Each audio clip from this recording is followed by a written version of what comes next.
السلام عليكم ورحمة الله تعالى وبركاته. صباح الخير.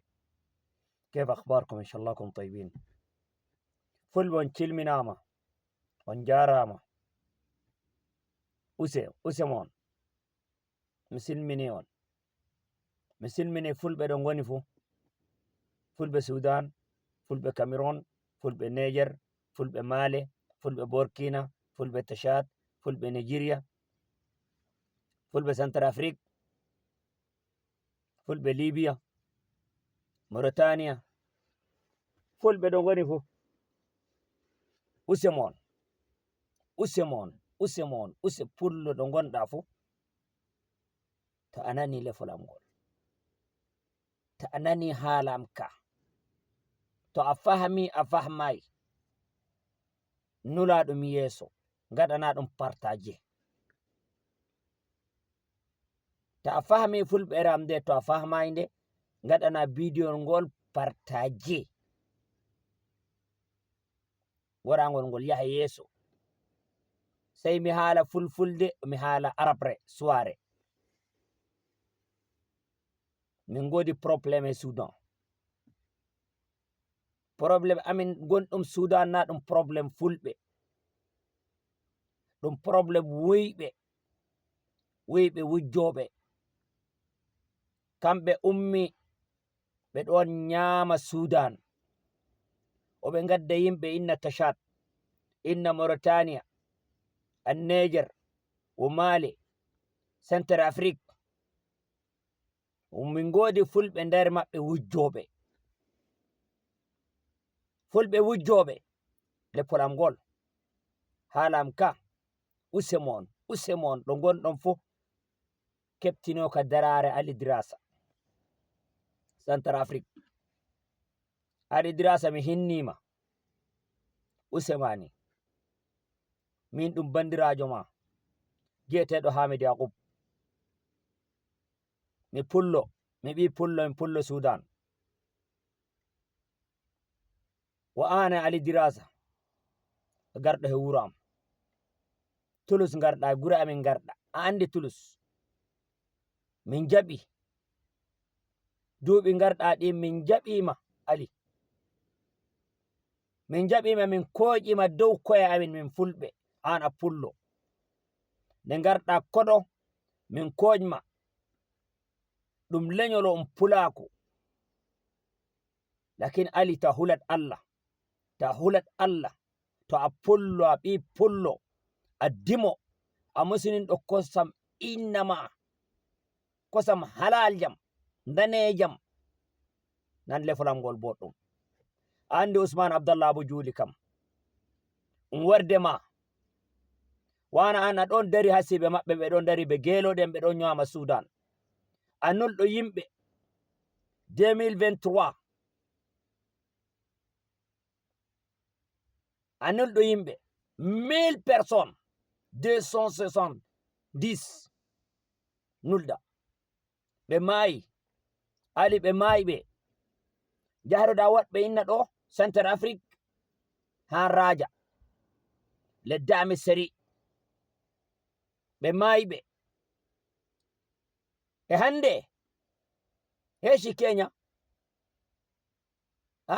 Kenya ɓe nodduma ɓe bolidi ɓe ma ɓe kakkuma ceede acan codanaɓe ɓiɓɓe fulɓe ɓe ngara inna Central Afrique acan ɓe kaɓa han Sudan min leforam ngol le laamu Central Afrique le fulɓe Central Afrique ton naate haɓarde nder Sudan nde na ɗum haɓarde fulɓe ɗum haɓarde suwa'en yiyete mashru al arabi mashru al juhayna enen en fulɓe ɓi pullo dimo yatta wujja jawdi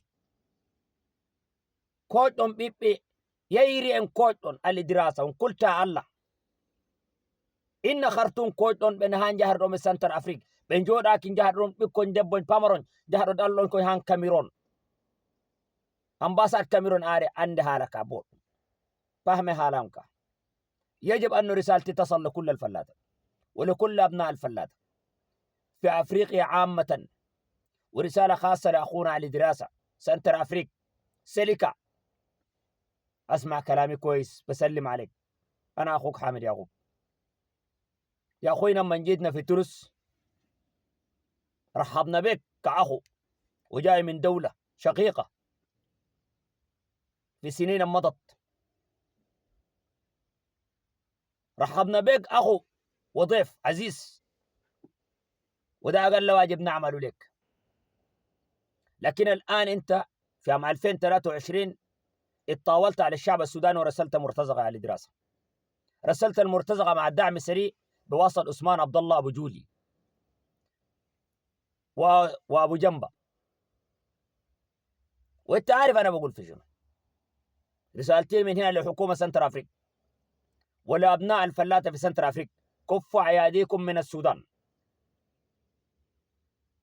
أي بولو بيبولو قاعد في سنتر أفريقيا، شوف سنتر أفريقيا بتاعتك وين، وربنا يمتعك بالصحة والعافية، وإحنا دايرين نخش في شؤونكم. تبقى حركة تعارض ده شيء في داخل دولتك أنا ما بيهمني، لكن أنت تصدر لي ناس. والليلة شيخ الدين مشوا لك ومشى لك وفد داير تبيع أبناء الفلاتة 5 مليون دولار 6 مليون دولار. ال4,000 اللي أنت وديتهم كلهم ماتوا. أنا ما بيهمني أنت قدمت لأهلك شنو في سنتر أفريقيا، ده ما بيهمني.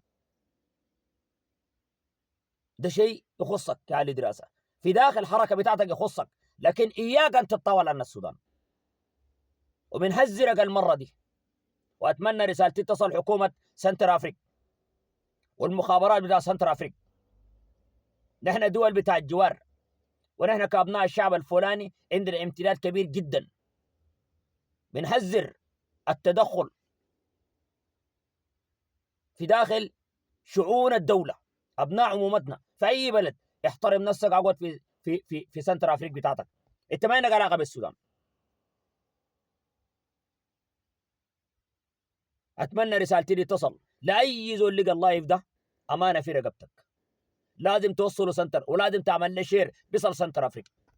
أنا عارفه بيصل كيف، بيصل بواسطتك أنت لحماية الدولة حقتنا. الآن المناطق الموجودة في سنغو والمناطق الموجودة لحد سنتر أفريقيا كلها بتتعاون مع حركة السلكة، وأكثر ناس بيعاونوا الناس أبناء الفلات الموجودين في حركة السلكة بواسطة عثمان عبد الله أبو جولي. الآن هو في الدعم السريع. تحياتي لكم، حامد يعقوب.